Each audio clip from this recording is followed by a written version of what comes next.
How you doing? This is Peter from Peter's Plumbing. I'm gonna go give you a quick overview on how to install electric tank water heater. Okay. First step we're gonna do is we're gonna shut off the water. Okay. It could be done one of two ways. Either you can shut off the water at the heater. If it has a nice ball valve, you can do it. Okay. If it has a gate valve, I strongly suggest go out to the city, go to the meter, turn it off at the meter. Okay, and would strongly suggest tell your customer that they should replace that gate valve. Okay, unless it looks like a brand new gate valve, I would replace it for a ball valve. Okay. Second step, after the water's off, I would take off the tab. Okay, make sure you guys buy those electric pins to check to see if there's electricity in your wires. Okay, you're gonna take off the cover. You're gonna check, put your meter on it. You're gonna see you have electricity. Then you're gonna go to the breaker box. You're gonna turn off the breaker that belongs to your water heater. You're gonna come back. You're gonna check it. If your pen is dead and there's no electricity, that's what we want. Okay, turn off the electricity. Okay, so after you turn off the electricity, we're gonna start draining the heater. Okay, um, once we connect the hose on the boiler drain on the bottom, we're gonna let that drain. While that's draining, we're gonna take out the new heater from the truck, open up the box, start prepping it, looking at the size, right? So once you got the new heater, I will bring it relatively close to this old heater, right? And I will compare the size, okay? See if it's higher, if it's lower, if we're gonna have to do any kind of work on the piping to do this installation, okay? So once it's been draining for a while, I like to shake it a little bit, see if it feels empty or if it feels like if it's still full of water. Some heaters are going to get clogged up once they're drained. Okay, you could also have a little engine that will pump the water out. Okay, it'll make it quicker, and sometimes it helps when there's clogs. That will help it. Okay, so even if there's a little bit of weight to it, I use the hand truck. Okay, you can use the hand truck, get it in there, and you're gonna have to pull it out. Before you pull it out, cut the piping. Okay, now where you cut the piping, it all depends on what kind of installation you're gonna do. It all depends the size of the other heater too.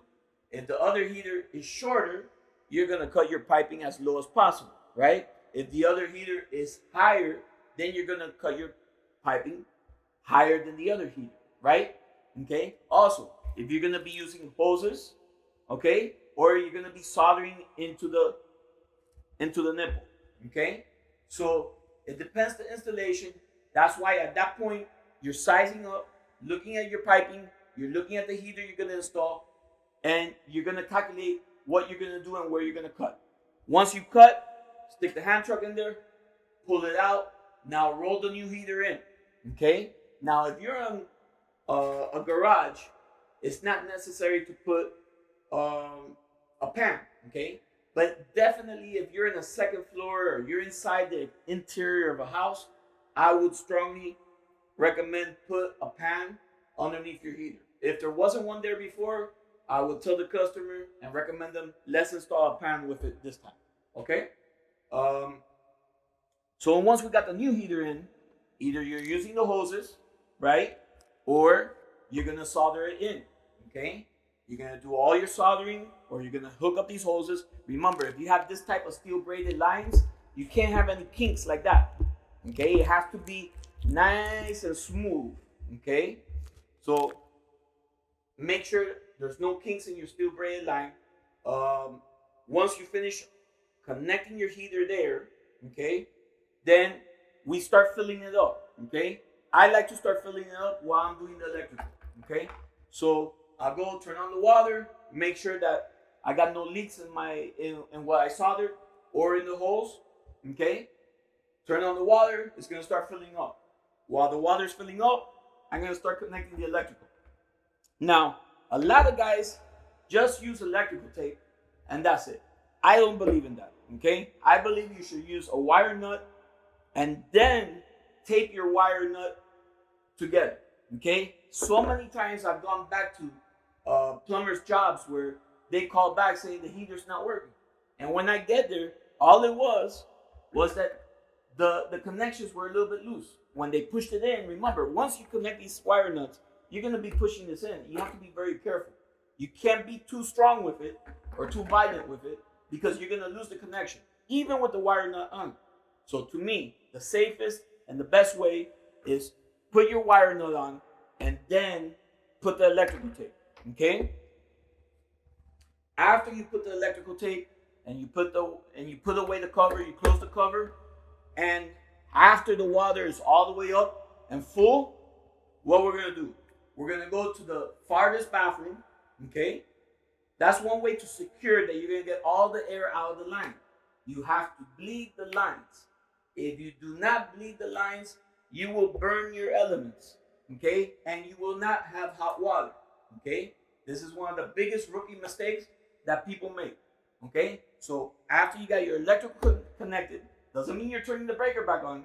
It's connected, but you're not turning the breaker back on, okay? We do not turn the breaker back on until we bleed the lines, okay? You can also bleed the lines through your relief valve, okay?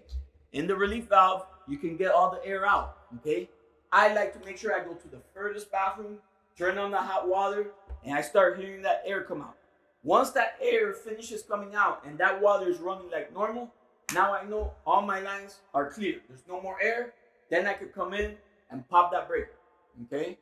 And always remember to connect your relief line. It is Florida code that these relief lines are connected. As per Florida code now, if you have a relief line down here and you're in a building and the line is up here, you're going to cap this line that's up here, okay? And you're going to run a pipe down to the pan, okay? You're going to just put a pipe down here and run it to the pan, or vice versa. You could even have the relief line up on the top. But if it's pitching up your connection in the wall, the inspectors don't want you to connect it no more. They want you to run the pipe straight down to the pan from now on, okay?